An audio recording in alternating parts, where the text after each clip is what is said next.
Welcome. नमस्कार। स्वागत है आप सभी का अपने यूट्यूब चैनल एग्जाम मस्ती पर। आज है 16 जुलाई और 16 जुलाई 2022 के जितने भी करंट अफेयर्स के इम्पोर्टेंट क्वेश्चन बन सकते हैं वो सभी इस वीडियो में डिस्कस करेंगे और हर क्वेश्चन से रिलेटेड फैक्ट भी आपको बताऊंगा। तो आप पूरा वीडियो को ध्यान से देखिएगा क्योंकि लास्ट में आपसे एक क्वेश्चन पूछूंगा, उसका आंसर भी आपको कमेंट बॉक्स में देना है। तो चलिए स्टार्ट करते हैं आज की श्रृंखला और देखते हैं आज का पहला क्वेश्चन है, हाल ही में भारत में बांग्लादेश के अगले उच्चायुक्त के रूप में किसे नियुक्त किया गया है? तो हाल ही में भारत में बांग्लादेश के अगले उच्चायुक्त के रूप में नियुक्त किया गया है मोहम्मद मुस्तफिजुर रहम को। किनको? मोहम्मद मुस्तफिजुर रहम को। बांग्लादेश सरकार ने मोहम्मद मुस्तफिजुर रहमान को भारत में बांग्लादेश के अगले उच्चायुक्त के रूप में नियुक्त करने का निर्णय लिया है। वह वर्तमान में जिनेवा में संयुक्त राष्ट्र कार्यालयों में बांग्लादेश के स्थायी प्रतिनिधि के रूप में कार्यरत हैं। वह भारत में बांग्लादेश के उच्चायुक्त के रूप में मोहम्मद इमरान का स्थान लेंगे। किनका स्थान लेंगे? मोहम्मद इमरान की। अब यहाँ पर बात आई है बांग्लादेश की, तो बांग्लादेश की जो प्रधानमंत्री हैं शेख हसीना, बांग्लादेश के राष्ट्रपति कौन है? अब्दुल हामिद। और बांग्लादेश की राजधानी कहाँ है? ढाका।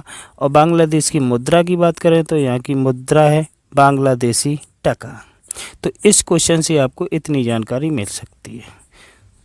अगले क्वेश्चन की बात करें तो अगला क्वेश्चन है, जापान सरकार ने किसे order of the rising sun gold and silver star पुरस्कार से सम्मानित किया गया है?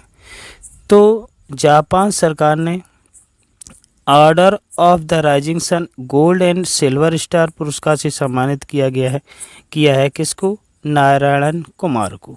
जापान सरकार ने जापान और भारत के बीच आर्थिक संबंधों को मजबूत करने की दिशा में उनके योगदान के सम्मान में सनमार ग्रुप के वाइस चेयरमैन नारायण कुमार को order of the rising sun gold and silver star पुरस्कार से सम्मानित किया है।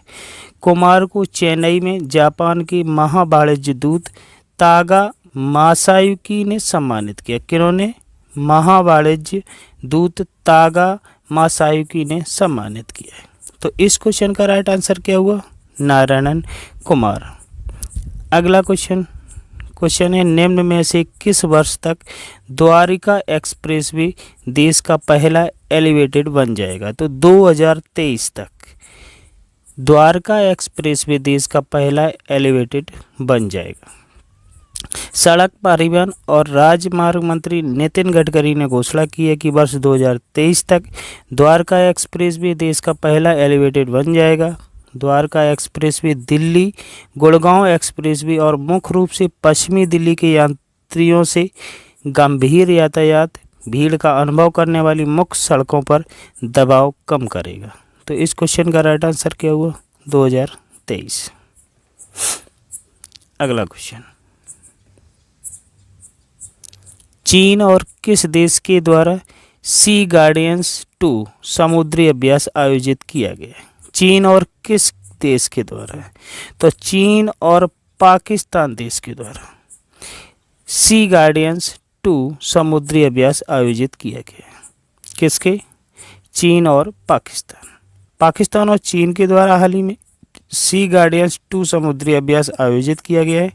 इसका आयोजन पाकिस्तान नौसेना और चीनी पीपल्स लिबरेशन आर्मी नेवी द्वारा किया गया है। इसका उद्देश्य रक्षा सहयोग को बढ़ावा देना और दोनों देशों की नौसेनाओं की नौसेना क्षमताओं को बढ़ाना है। तो इस क्वेश्चन का राइट आंसर हुआ पाकिस्तान। अगला क्वेश्चन कि कौन से स्वतंत्रता दिवस पर केंद्र सरकार राष्ट्रव्यापी अभियान हर घर तिरंगा शुरू करेगी? क्या करेगी? हर घर तिरंगा शुरू करेगी। तो देश के 75वें स्वतंत्रता दिवस के उपलक्ष्य में नागरिकों को अपने आवासों पर राष्ट्रीय ध्वज फहराने के लिए प्रोत्साहित करने के लिए केंद्र सरकार जल्द ही राष्ट्रव्यापी अभियान हर घर तिरंगा शुरू करेगी। यह पहल आज़ादी का अमृत महोत्सव के तत्वावधान में शुरू की गई थी, जिसका नोडल मंत्रालय संस्कृति मंत्रालय है। तो 75वें स्वतंत्रता दिवस पर केंद्र सरकार राष्ट्रव्यापी अभियान हर घर तिरंगा शुरू करेगी। ठीक है। अगला क्वेश्चन कि केंद्रीय मंत्री पीयूष गोयल ने कहाँ पर राष्ट्रीय फैशन प्रौद्योगिकी संस्थान का उद्घाटन किया है? तो कहाँ पर किया है? पंचकूला में, पंचकूला हरियाणा में। पंचकूला में राष्ट्रीय फैशन प्रौद्योगिकी संस्थान का 17वां परिसर आधिकारिक तौर पर हरियाणा के मुख्यमंत्री मनोहर लाल खट्टर और केंद्रीय मंत्री पीयूष गोयल द्वारा उद्घाटन किया गया, जिन्होंने इसे राज्य में कपड़ा क्षेत्र के विकास का आधार कहा। कपड़ा मंत्री, वाणिज्य और उद्योग मंत्री और उपभोक्ता मामले, खाद्य और सार्वजनिक वितरण मंत्री श्री पीयूष गोयल और हरियाणा के मुख्यमंत्री श्री मनोहर लाल खट्टर। तो हाल ही में पंचकूला में केंद्रीय मंत्री पीयूष गोयल ने राष्ट्रीय फैशन प्रौद्योगिकी संस्थान का उद्घाटन किया। अगला क्वेश्चन है कि ग्लोबल जेंडर गैप इंडेक्स 2022 में 146 देशों की सूची में भारत का कौन सा स्थान है? तो ग्लोबल जेंडर गैप इंडेक्स 2022 में 146 देशों की सूची में भारत का स्थान है 135वां।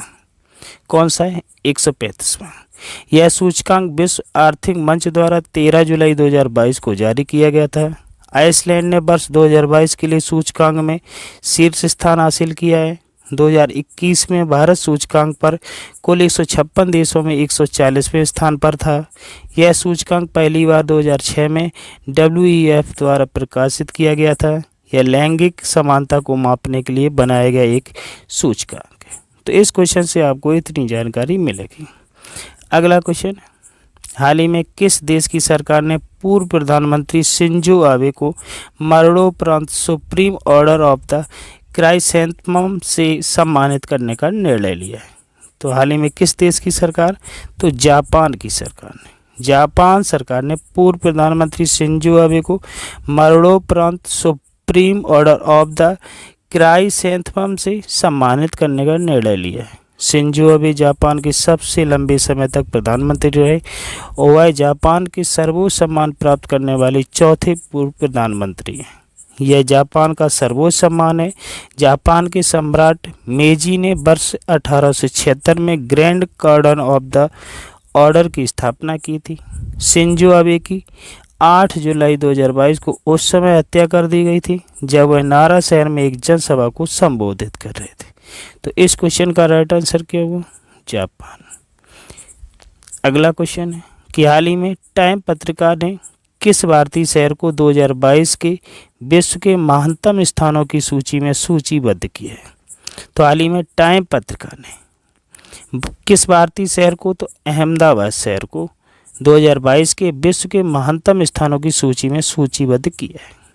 अहमदाबाद और केरल को टाइम पत्रिका ने 2022 के विश्व के महानतम स्थानों की सूची में सूचीबद्ध किया है।